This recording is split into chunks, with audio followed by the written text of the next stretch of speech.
Hi guys! Welcome back to my channel. At ito na nga, diba, maggagawa ulit tayo ng panibagong reaction. At sabi nga ng ating Inday Chris na wala kayong magagawa. So, ayun na nga guys.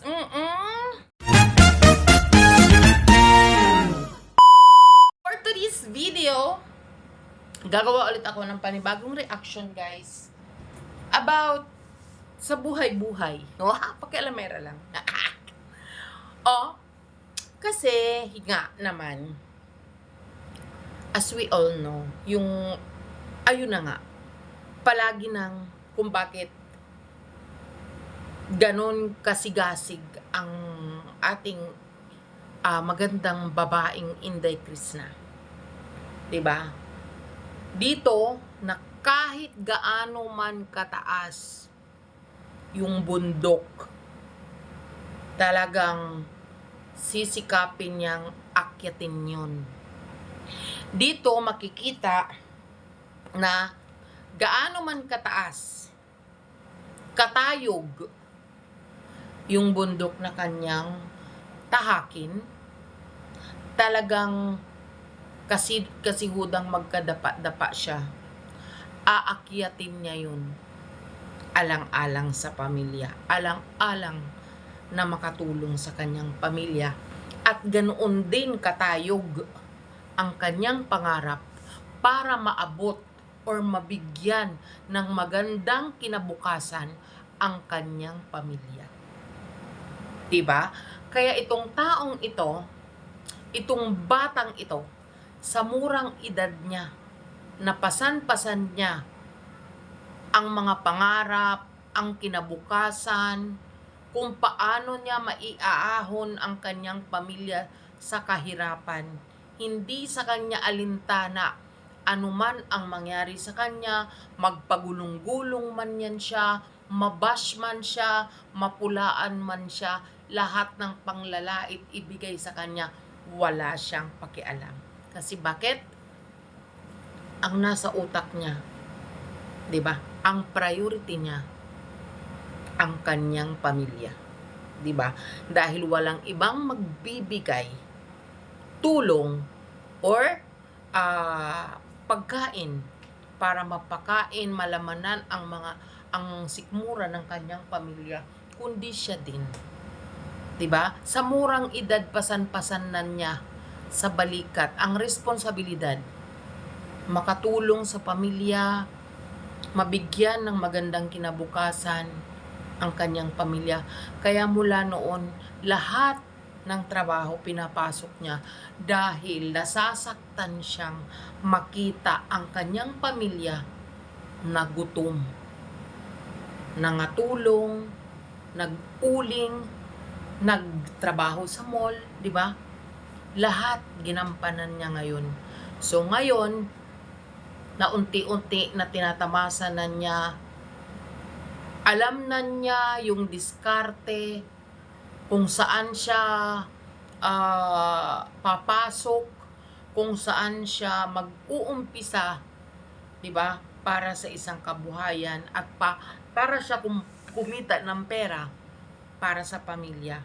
Alam na niya, 'di ba, yung diskarte, at ito nga yung pagbablog. Talagang itinadhana ng Panginoon na ilagay siya sa ganitong sitwasyon. 'Di ba? Talagang kung tutuusin, 'di ba? Hindi naman talaga siya dapat makita ni Sir Paul kung tutuusin lang. Pero kumbaga inakay si Sir Paul papunta doon sa lugar na 'yun para pala makita siya. 'Di ba? Para pala makita siya. Bonus na lang yung para doon sa tita niya. Pero itinadhana talaga ng Diyos si Sir Paul na makita siya doon. 'Di ba? Kaya tignan nyo kung gaano siya ka-strong. Ako, pag umakyat ako sa kataas na bundok na yun, hal-hal na ako niyan. Hindi lang dila ang lalawit sa akin. Sa taas nun. Tapos may dala pa siyang yung tawag sa amin yun, sa rasad. 'Di ba? Pero hindi alintana yun, no?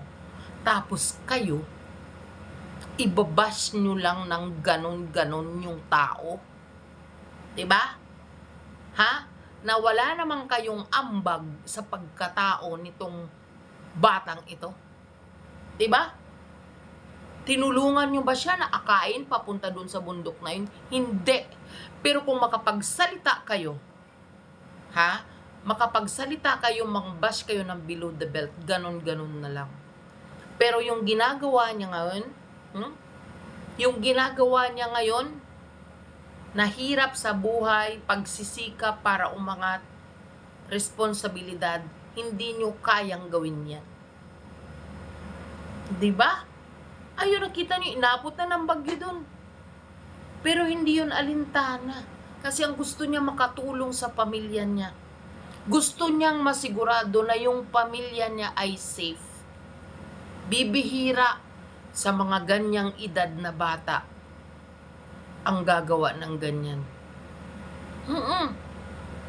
Usually yung mga ganyan, going to meet with friends, mga ganon. Pero siya iba, pamilya. Kaya wala kayong karapatan na pagsalitaan siya ng hindi maganda, pagsalitaan siya ng below the belt dahil sa ayaw niyo siya. Di naman kayo pinipilit na panoorin siya. Hindi kayo pinipilit na panoorin siya. Kayo lang ang pumupunta sa live niya or video niya. Di ba? Kasi gusto nyo sa tao na nakikita nyong umaangat, na nakikita nyo na umaasenso, gusto nyo bagsak siya. Doon kayo masaya. Diba? Meron pa nagsasabi na lumaki ang ulo daw, ganyan-ganyan. May nalalaman pa ba kayong ganyan? Sino ba yung maliit ang ulo?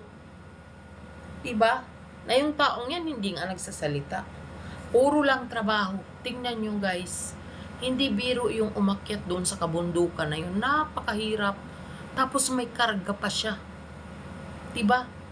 Kaya dapat tigilan nyo yung sobrang pangbabas sa kanya. Yung below the belt na pangbabas sa kanya. Hindi kayo makakatulong. Diba? Mas maigi pa siguro, mas mabe-blessed pa siguro kayo kung tutulungan nyo siya. Paano umangat? Paano umasenso? Diba? Hindi naman siya nanghihikayat, di naman siya namimilit na panuurin. Kasi kami lang na mga tunay na nagsusuporta sa kanya. Sapat na. Diba? Thank you guys for watching. Wala kayong mapapala sa pangbabas. Bye-bye!